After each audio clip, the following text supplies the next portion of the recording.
Hey y'all, it is Friday, December 22nd. I think that's what the date is. I have had a weird day. All sorts of unexpected things delayed me, and the sun is setting soon.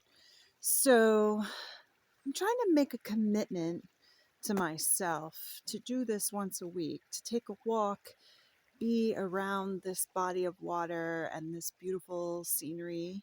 I'm here in the mid-south region of Tennessee. It's known as the Western Highland Rim, featuring geology, kind of like what is behind me. So I even got stung by a bee today, which is totally bizarre. Um, Partially because I don't remember if I've been stung by a bee since childhood. I don't even remember. And that it is December. Winter solstice was yesterday. So it's pretty warm out, supposed to be warm. Last year, this weekend, the temperatures were 0 degrees Fahrenheit for several days. So complete shift. So because I need to make my way over to some very hungry donkeys, this may not last as long as others have. It's a little bit flat and gray right now. There is some cloud cover. And as a reminder, I'm reading from this book right now. And since we're meeting every week, um, I will probably move on to a different title in a couple of months. So this one, and I'm also kind of going in slight order. But like I said, because I have been delayed, um, I'm going to try and get a move on. The other problem that I've had lately, and reason why I haven't posted any videos of Hank, is I keep getting these storage, your device is full or whatever. I'm like, how is my device full? I keep deleting this stuff. So then I had a few minutes today, and lo and behold, once you delete something and you move it to the trash on a phone or in the whatevers, it doesn't automatically delete it. It waits like 30 days. I'm like, oh crap, this is why I was having technical problems last week.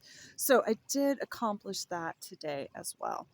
So I think that these are lessons that we can all learn from going slow. And the river is still flowing, right? To make a commitment and to these habits and routines that we are trying to do for ourselves and make time for ourselves. So if you're new to my channel, I'm new to this as well. My name is Val, and I appreciate the 1, 2, 3, 10 views that I'm getting on these. So welcome, and let's get into a couple of poems. I paused this and I'll set us up. Okay. So you can follow along with the water. This is a poem called The Day by James Schuler, 1923 to 1991. The day is gray as stone. The stones embedded in the dirt road are chips of it. How dark it gets here in the north, when a cold front moves in. The wind starts up. It keens around the house in long, sharp sighs at windows. More leaves come down and are borne sideways. In the woods, a flock of small white moths fluttered, flying like the leaves. The wind in trees, a heavy surge, drowns out the waterfall. From here, a twisted thread. Winter knocks at the door. Don't let it in. But those shivering, hovering, late moths, the size of big snowflakes, what were they doing there so late in the year? Had they laid their eggs and fluttered in the then still woods, aware of the coming wind, the storm, their end? But they were beautiful, there in the woods, frantic with life. kind of feel like that was my day today. This is a Japanese poem translated by Sam Hamill. The Japanese poet Ikkyu Sojun, 1394 to 1481. Japanese poems are short. The moon is a house in which the mind is master. Look very closely. Only impermanence lasts. The floating world, too, will pass.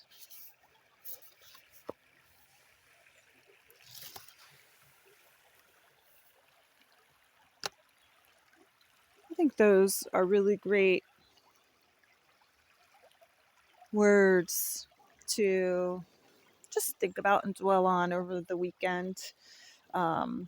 Winter solstice yesterday. What's exciting is for me is that the daylight will start to be longer now here in the Northern Hemisphere, and that's super exciting.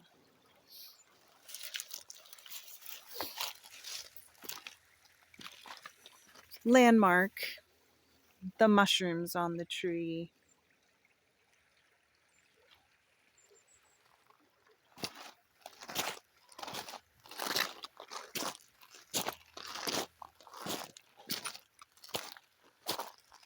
I love seeing the differences down here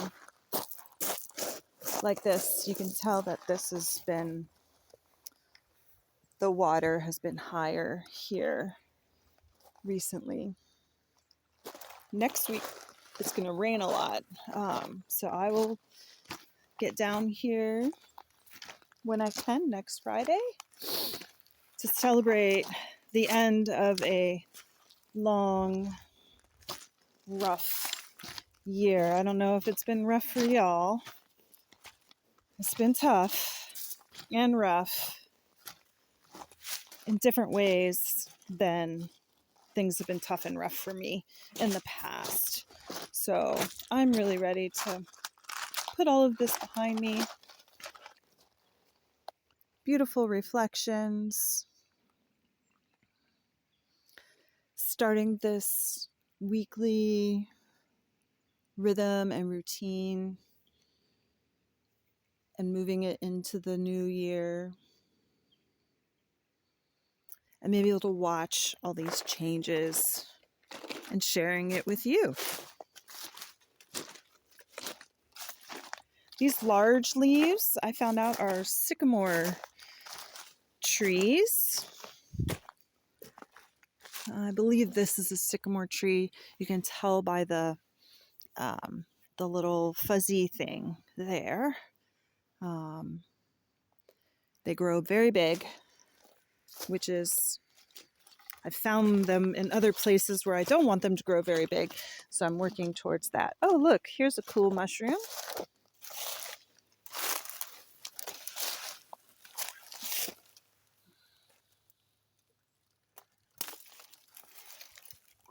Right down there.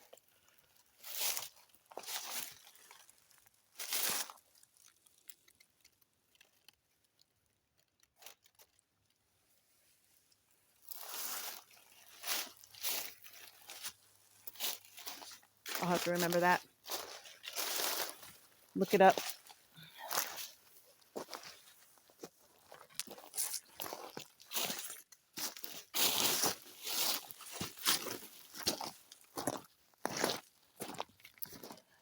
As I've mentioned before, take some time to look up.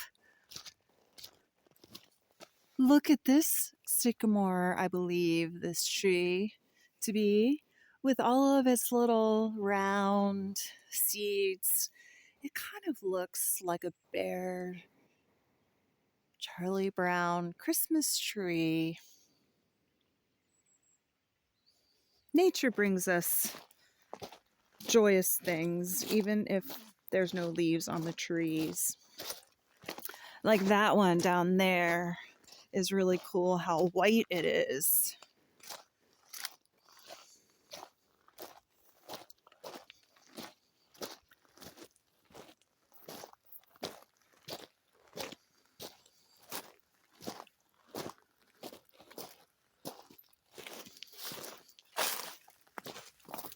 sorts of weeds to get through here. In the summertime, these aren't here. It's really weird. Hopefully the heaviness of the winter rains will get rid of a lot of these. And they can come back next winter. You can start to see the sun setting over that way.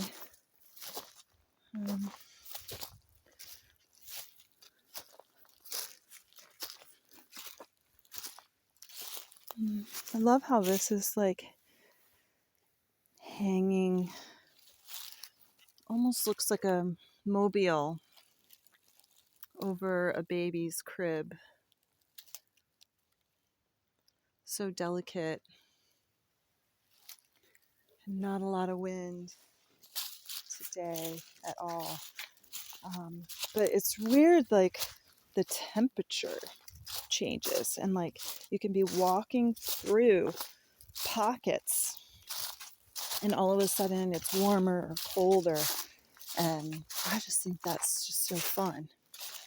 I don't know how it works. I'm not a scientist. I just think about how it feels, right? I have a little bit of a root following me. All right, we're going to go up the path. I'll let you look at the sky while we do this.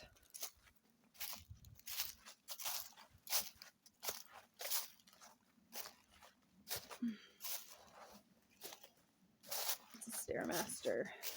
Again, I ask if you know anybody who is homebound or accessibility issues or lives in a place where maybe they won't be able to experience this type of landscape. Please share this with them. Invite them to join us on this journey. Looking at all the winter dry bouquet.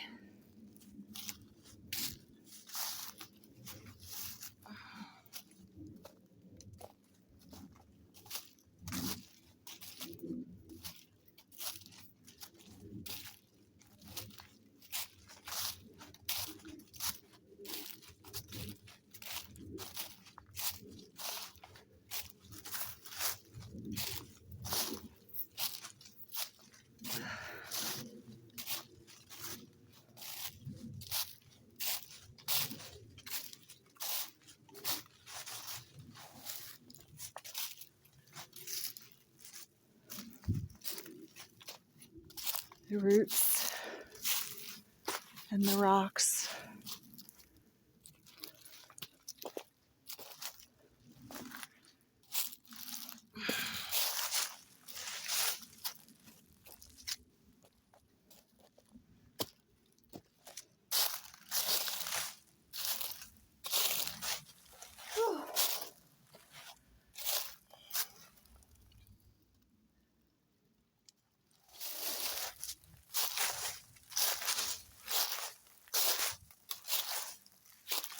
The way roots find a path around and through rocks.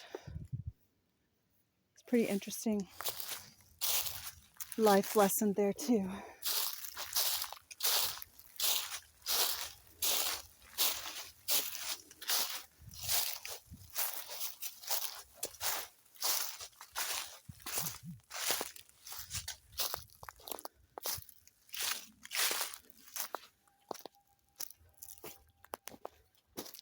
I hear my donkeys screaming at me. It's about a 5+ minute walk fast back to feed them. Just the stillness today.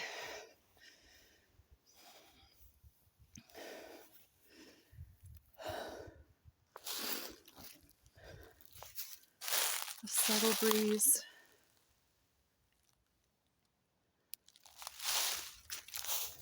As I've been doing every week, we're walking down this trail, get another quick view of the river from here on the bluff, and then I'm going to say farewell,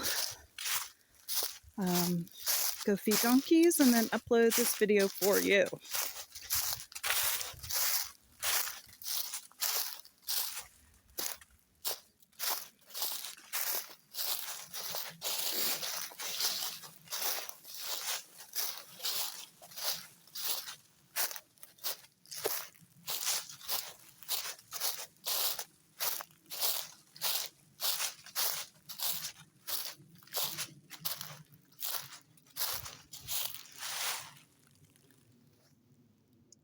So I may have mentioned in some of these Forest Friday videos, but then also in some of the other videos that I've posted, that I used to actually be a full-time graphic design professor. So I spent a lot of time in a computer lab without windows, and at some point with a commute, being stuck in a car, and then being in that kind of environment, and then also like meetings with everybody and like constant meetings, constant stuff, and like nothing ever got done. It was so slow, like molasses, that I really just felt like there was something else to do. Like, what else can I do? And a lot of the people that I know that are in academics, in a college setting at least, not necessarily K through 12, but there's a comfort level in that safety, right? And the like, I love what I do. I love my discipline. I love working with students, and this is my life, right? And for a lot of people, that is really rewarding. But for me, I just couldn't see myself doing that same thing for 20 more years. It really felt like a Groundhog Day situation where I knew that I was getting older every year. Like, rationally, I knew I was getting older. But like, students are always the same, right? They come in, they're always the same age, they're always like that same kind of like face and youthfulness and all that kind of stuff. So I did see so much of that. And maybe being around a younger generation for so long really like inspired me that maybe to try something new and jump out of that proverbial plane, right? And the parachute will eventually open, and hopefully you'll have a soft landing. So anyway, that is like my random musing. The reason why I was mentioning the being a graphic design instructor or professor is because I talk a lot about in my introductory classes about color. And as I'm standing here, the sun is coming out. As I don't know if you can see the golden hues of the sun on the trees over there. So what I often talk about is kind of if you had your choice of color crayons, some of my students would prefer the 8 box because it's less decisions. But the box of 8 crayons is also like the default colors on a computer screen. It's always the same red. It's always the same blue. And you can identify things that have been created by just maybe DIY or, novices versus someone who's maybe studied a lot of color theory based off of color in kind of use on things that we interact with, which is also kind of like maybe why filters and all that stuff has started to become really popular. Anyway, if you use like the giant crayon box, sometimes there's like random colors in there that you're like, where did this color come from? And when I'm here in the wintertime, it makes me think about that like silvery green that you might pick up and like use for something. And now when you're out here in nature, you can see that these colors are coming from places around us, right? The leaves, the trees, the bark, the landscape across the river there, based off of all of the other elements that are happening at that time. So anyway, I see the sun setting over there. So it is really time for me to say goodbye today. Have a good Christmas, or whatever you are celebrating. Next week, we can say goodbye to 2023. Thanks so much.